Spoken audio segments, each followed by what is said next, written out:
and welcome to Jewish Boy Calls His Mother. I'm your host, Sadia, and this is my mother, Ima. Hey, Ima. Hey, my sweetness has my guy, has my baby. I'm doing great, doing great. So today's topic is ambitions and reality. We're talking about um, what happened to our lives and our ambitions when we were younger, kind of morphed into what reality is now. Um, so, good, uh, good thing I had a gin and tonic before getting on this oh, good. You're all conversation. loosened up. This is fantastic. Um, yeah, so I can go first a little bit elaborating. Yeah, So you go first. Yeah, you go first. I I personally, when I was growing up and I was a kid, I wanted to become an astronaut in third grade.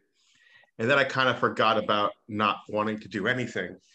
And so from third grade on to like 10th, 11th grade, I kind of wasn't really focusing on any ambitions of what I wanted to be. I just wanted to get through my day, get through my week, get through my year, and then get my high school diploma and get out. But by 11th grade, I was thinking about what I wanted to be, and I wasn't really sure. I wanted to do something that had to deal with putting things together, if that made any sense. So I was focusing on mechanical engineering because I figured maybe I'll do mechanical engineering and then maybe I'll become an astronaut. Who knows? Um, and I was going to go ahead and join the Air Force. I was already talking to some people. I was going to join the Air Force. I got accepted to UMBC, University of Maryland, Baltimore County, and I was going to go into the mechanical engineering program and use my ROTC program to pay for the college. And I had this whole thing set up. And then I took a 2 year hiatus and went to Israel to get my smicha. And that really kind of changed my perspective. Um, I was still interested in military, but what happened was is that I injured my hand really bad and it got infected. And when all my friends joined the military, for like a 2 week excursion of just testing it out, I had to go back to America and go to University of Maryland Medical Center and have them examine my hand and have it been taken care of. And so by the time I came back, all my friends kind of did their own thing, and I kind of lost interest in joining the military. But then I had a conversation with my older sister Khani, and we were talking about what we wanted, what I should do, and I still was stuck on maybe doing the United States Air Force and becoming an astronaut. And she wasn't sure if that was something that was really up my alley. I thought like maybe like it was a little too ambitious, or maybe it was just something that I wouldn't really complete, or maybe it wasn't structured for me. I don't know. But I started speaking to somebody. She introduced me to an architect, and the architect, she was telling me about all about architecture and what I can do. And I started leaning more towards it, preferably basically because I felt that like it was more my speed, maybe, or maybe it was something else that like people would appreciate more. I had this thing where it's like I didn't take responsibility for my actions. I kind of used other people to legitimize what I should do. So I kind of wound up saying like, "Oh, my sister made me, become an architect." But I think in general, um, I really wanted something else. Maybe I don't know. I still don't know. I still don't know what exactly happened. But it wound up being that I went from wanting to join the Air Force to going to UMBC to going to an HBCU, Morgan State University, for School of Architecture and Planning. And I was doing architecture and I seemed to really enjoy it. I wasn't as design conscious as people around me. I wasn't so much of an amazing, designer or somebody who you would say it's going to be the next Frank Lloyd Wright. But I had a knack for it. I was good at it. My grades were decent, and I was able to get through. And I didn't mind it. I really didn't mind it. Um, and then after all that, I actually left. after I did 1 year at Morgan State, and then I left and did a year at the Tannenbaum Educational Center in Muncie, where they were able to take my credits and create a 4-year degree program. And at this point, 2008, the recession really hit strong. And I felt a little nervous, being living on my own in New York City, not feeling like I would be able to do it because the work options weren't really available to me as much as I'd hoped. My brother was very helpful and hooked me up with personal training positions, but I would have to literally drive hours to go ahead and make I just didn't think it made any sense. And where would I live and how would I manage? And if I was so, like, what would I do? There was a lot of uncertainties, and I didn't like the uncertainties that were there. So I wound up going ahead and, really just going back to Baltimore, and then going to Morgan State for my master's degree. And then I finished my master's degree, and I really, it's funny. It's like my ambitions weren't really focused on like, yeah, I'm going to be the next Frank Lloyd Wright. I'm going to design the next skyscraper in New York City, or I'm going to be published in all the buildings, and I'm going to be this, that. I didn't care. I just wanted a job that I could make money so I can go ahead and support a family. And that was really my goal. And I think now I looking back, I can see that that's kind of where I was, because I did internships in different places. I got into various architecture firms, and now I'm going for my licensure. And I would say it's like, it's fun. I enjoy what I do, but I don't really have such big dreams. And to go ahead and tell somebody, like tell my younger self, oh, this is what I'm doing, I'd be like, oh, that makes sense. And I wouldn't really try to, go ahead of it, just because I feel like I'm too, I grew up too realistic. Too I didn't really have a lot of big ambitions or big goals.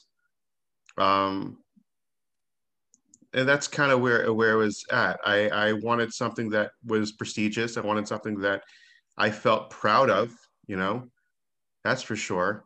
And I think being proud of something and being proud of who I am and what my career is something that is very important. But one of the things that my father taught me was that, being proud of the family that you raise. And I haven't gotten there yet, but I feel like when I do, I think I would want to be very proud of the family that I have. And that's kind of my little journey. Well, you, quite honestly, I remember when you were growing up, not only were you very good at building things, but you had an artistic side, which I think architecture gives you that opportunity to also express. Because remember, you used to do cartooning. Yeah, I was a cartoonist for a while, for the school newspaper. Yeah, and one of your rabbis told me when he catches kids doodling, he usually makes them throw it out.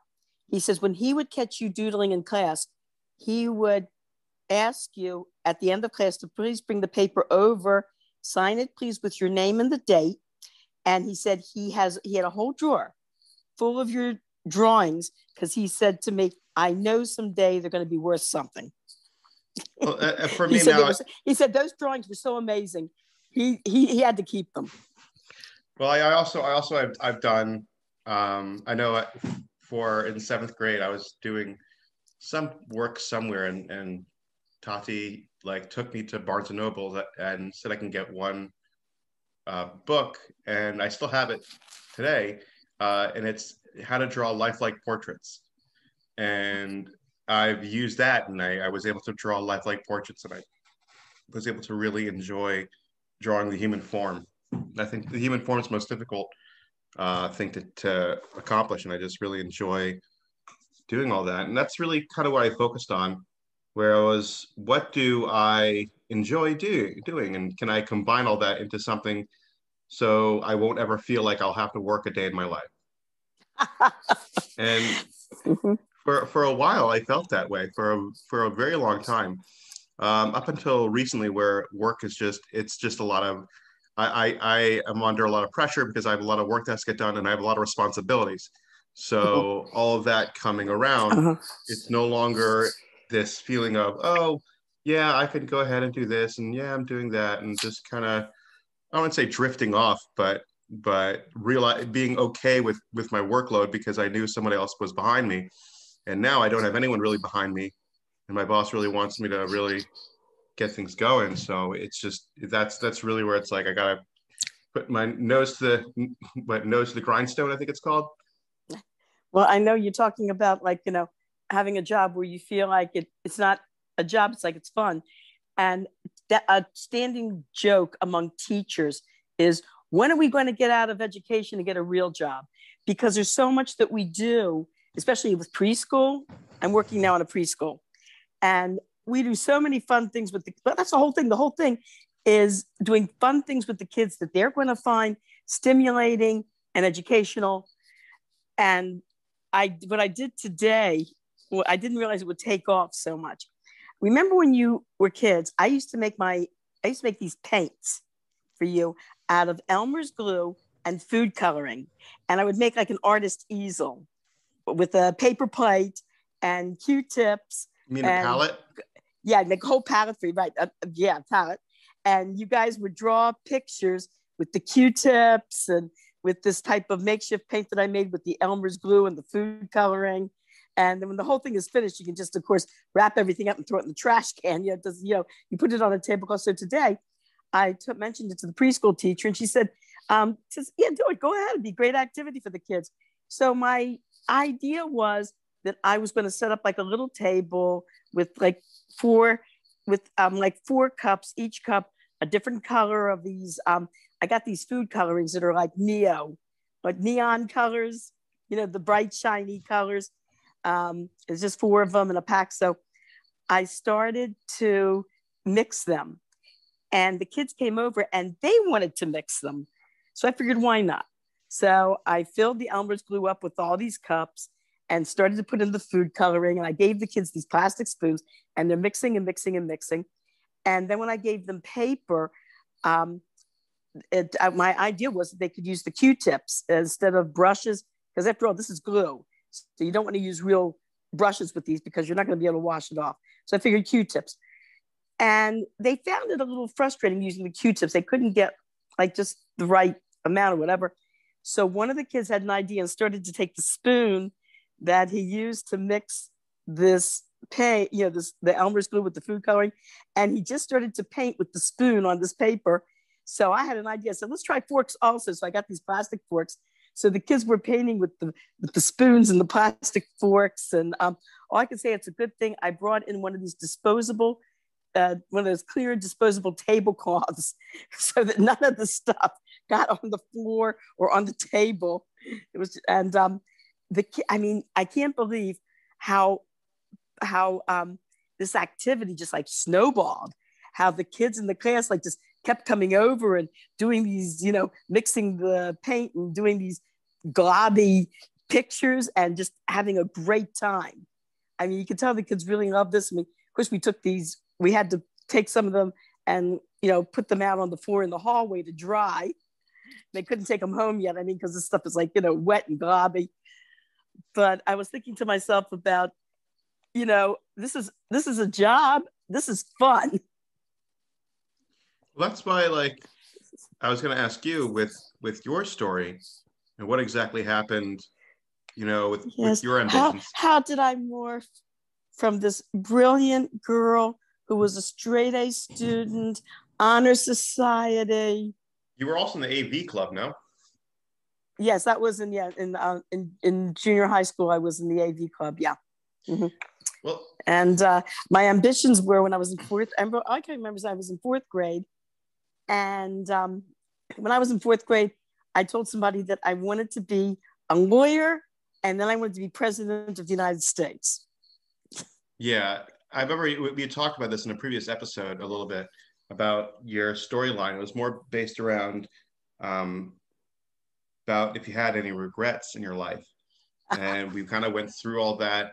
But why would you think the president, if your main focus is audio and visual, like you were doing a lot of music, you were doing a lot of, it doesn't add up to why would you think you would want to be a lawyer? Well, I liked politics. As a matter of fact, I organized a debate club when I was in junior high school. And I just like, I also like the idea of standing up for social justice, for like the underdog, for people who were maybe too poor, being taken advantage of, that type of thing. I had a very strong sense of justice. As a matter of fact, a friend of mine in seminary who was from South Africa, a lot of people used to criticize me. They used to say, whenever it comes to social issues or politics, you get so worked up. Why don't you tone it down? What's your problem? And this girl from South Africa stood up for me and she says to me, no, she goes, she says, you're not overreacting. You don't get worked up. She says, you know what it is by you? I said, what? She says, you have a very strong sense of justice. You cannot stand to see anybody being treated unfairly. It just eats you up when you see something like that happening. But then what happened was, like you talked about like my accomplishments in music and everything. And that's what happened. For a long time, I wanted to be either a scientist or a doctor. I joined a lot of science clubs. When I was in high school, I was in the biology club. I used to stay after school and do chemistry experiments, this type of thing. As a matter of fact, I took all these math courses and science courses thinking that I was going to, go into pre-med or something like that, or something in the science field. When we were in ninth grade, we took a test. It was a test, basically our likes, our dislikes, questions like, what is your favorite fairy tale, that type of thing. And the purpose of the test was to analyze where our talents were. And when I got the results back of the test, I was very disappointed to see that none of my answers pointed me in the direction of anything of science or medicine. On the contrary, they said, I think education was one of the things. They said something in the arts. But then I had a chance to find the results of that test when your father and I were moving to Florida, and I was going through all my old things. And when I found the paper, there was something on it that I looked and I said to myself, why did I ignore that? I should have looked into that. Another choice that they came up with was speech therapist. Mm. And as you know, I went into vocal music. And a lot of vocal music, in fact, there were some courses I took along with people who were taking speech therapy, because some of those courses like overlapped.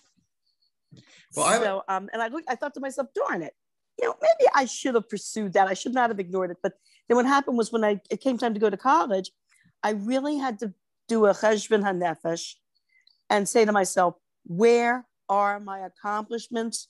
What do you really enjoy? What do you really enjoy, and what are my accomplishments?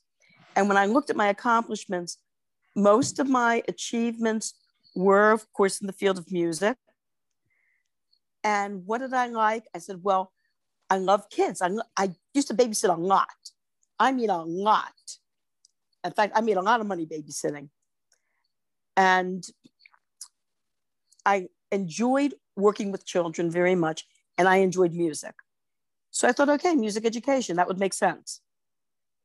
And then, I got my degree in music education. Then when I went to Crown Heights to learn at Machon Chana, I tried to find some music jobs, but I wasn't hired for any of them. But I was hired as a general studies teacher in a yeshiva for fourth graders. So, okay, so I took that. And basically what I did for the 4 years I was in New York was I taught general studies in some of the Jewish schools there. I also did private tutoring in reading and in English on the side. There was this one gentleman who, he and his wife just came to New York. She was Israeli. He was, I think, from Argentina, and he really needed to learn English. And so, as a matter of fact, it was the husband of our dormitory mother. And so he and his wife hired me when they heard that I was an English teacher and that I had a college degree that in education. They hired me to tutor her husband in English. I did that. And there were also some people in Crown Heights that, of course, your father and I became very friendly with them. And they hired me to work with their teenage boys in English, because a lot of the from yeshivas in New York do not teach English studies, especially to boys. But what the parents do, I mean, you do get parents who realize, hey, our sons really need to learn English. They need to learn to read and write, because they, will be, using, like, looking at documents and legal things, and they need to know what's going on. So a lot of parents did hire people in the, especially like the Baalei Teshuva in the neighborhood that had college degrees in education to work with their boys in English. And that's what I did also. I taught these boys in English for a number of years. I have a question. You seem to have done a lot of STEM education, and this was in middle school and in high school. So we're talking about late 50s, early 60s. How is it being in STEM as a woman and as a girl at those times? At that time, they were bridging, you might say. They were just coming out of the mentality of girls not achieving in science to why not?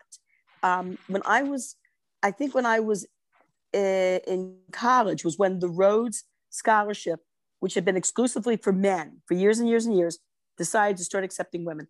But what was also, like I said, we were bridging.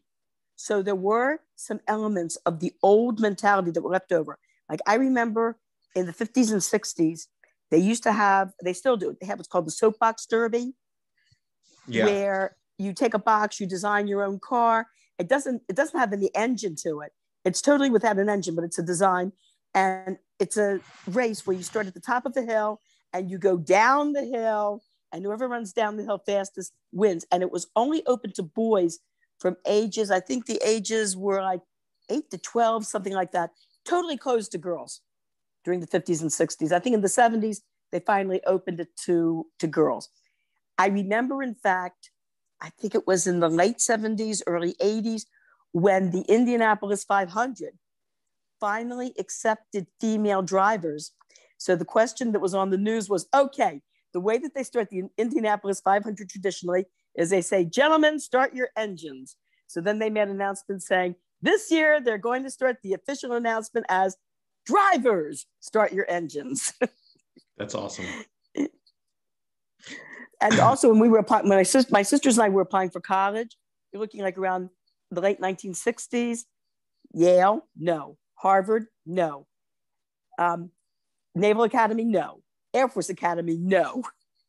That was totally closed to women at the time. How did that make you feel? A little limited in a way. I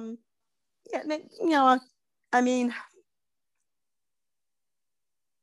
there was one part of me, having been raised in the 50s and 60s, where it was, okay, so what? So maybe I can apply to Goucher or something like that, or Smith, which I did. I applied to Goucher, I got accepted, but they only gave me a partial scholarship, whereas Towson gave me a full scholarship. So I decided I did not want to start life out of college already in debt. I didn't want to take any student loans. I had that same fear. That's kind of why I was going to go into Pratt Institute. They were looking into my degree. They were asking questions, and they were going to basically accept me. But this was 2008, where the recession was hitting really hard. I wasn't so sure about money, and I didn't want to take out a $120,000 loan. Mm-hmm. And Morgan State was very, very inexpensive. If not, as an undergrad, it was 100% for free. Well, not 100%, but I was only paying a couple $100 for a whole year of schooling there. They had a lot of great scholarships and a lot of great, possibilities, and I liked the teachers there. But yeah, I know what you're saying, where it's just the fear of money really limits you. Well, I came from a low socioeconomic background and realized that money doesn't grow on trees, and I've got to watch, I can't, I've got to watch my spending. That my parents were not in the position to bail me out. I mean, my parents had the position of letting me live at home totally free until I graduate. As long as I'm in school, their philosophy was that as long as their children are in school, their children are welcome to live at home totally, free of charge. And so that helped a lot. But my parents were not in the economic position where they could have done anything more than that for me. Letting me live free at home as an adult, was gracious enough. But they would have loved to have done more, but they couldn't. And of course, yourself, the position your father and I were in, we did not have a lot of money. So you kids also knew, hey, I can't play around because there's not going to be anybody there financially to bail me out. Yeah, I didn't want to take the larger risks. And I think I've seen other people take the larger risks and actually it paying out very well. But I was just so cautious because I realized like it was just up to me and I would have to be treading very lightly. I'll tell you something very interesting. I have met a lot of people who put out a lot of money to go to prestigious schools. And you know what? They didn't do much better financially than I did.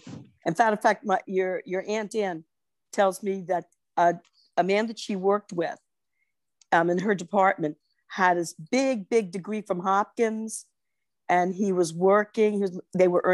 He was earning the exact same amount of money that she was earning with the same degree from Towson. Yep. And it didn't cost her as much. And that wraps up this week's session. Thank you, all our listeners. And remember, don't forget to subscribe and share. And I wonder how many people during this conversation are thinking back over their own lives about, shucks, should have done this. That's great. If you have any comments, please comment. Please say something, contact us, or make a post on the Facebook page. And please do keep it polite. Will do.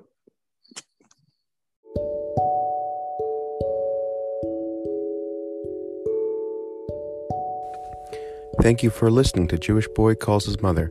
Please like and share and find us on Facebook at Jewish Boy Calls His Mother Podcast. We are looking forward to hearing from you.